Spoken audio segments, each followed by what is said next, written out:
নানা সূচকে আমরা পিছিয়ে যাচ্ছি। এনসিপি কি এই দায়িত্ব নেবে?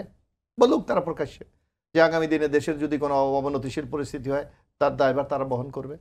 আগে তো দেশটাকে আপনার চালে, বাংলাদেশ যদি না থাকে এনসিপি বলেন, বিএনপি বলেন, জামাত বলেন, কে থাকবে? সুতরাং এইগুলি উত্তরণের দরকার। কিছু ছাড় দিয়ে হলো আমাদের একটা নির্বাচনের দিকে এগিয়ে যাওয়া উচিত। আর যদি আমরা এটা না পারি, শুধু এইটা না, আপনি দেখেন যারা বিগত পতিত ফেসিসদের কিন্তু একটা ষড়যন্ত্র আছে।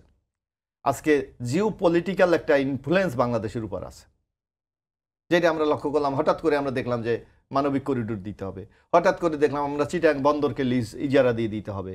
এইগুলি তো আমাদের মাথায় আনতে হবে। না, এগুলো হঠাৎ করে না। চিটাগাং বন্দর নিয়ে তো আসলে আওয়ামী লীগ সরকার সময় থেকেই কাজ চলছে। না, আমি বললাম যেগুলি। তারপর আপনি দেখবেন যে পার্শ্ববর্তী একটা দেশ প্রতিনিয়ত বাংলাদেশ সম্বন্ধে একটা প্রোপাগান্ডা চালাচ্ছে।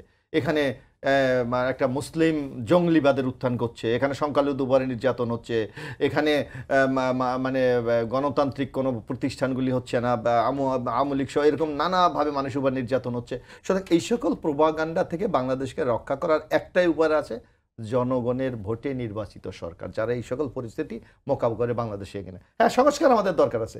আপনি একদিনে তো রাতারাতি সব সংস্কার আপনি করতে পারবেন না, আপনাকে ধীরে ধীরে যেতে হবে। আরেকটি ব্যাপার, হান্নান মাসুদের আরেকটি জিনিস কেন বুঝতে চায় না, আপনি যেই সংস্কার করেন না কেন এখন, সেটা কিন্তু অর্ডিন্যান্সের মাধ্যমে করতে হবে।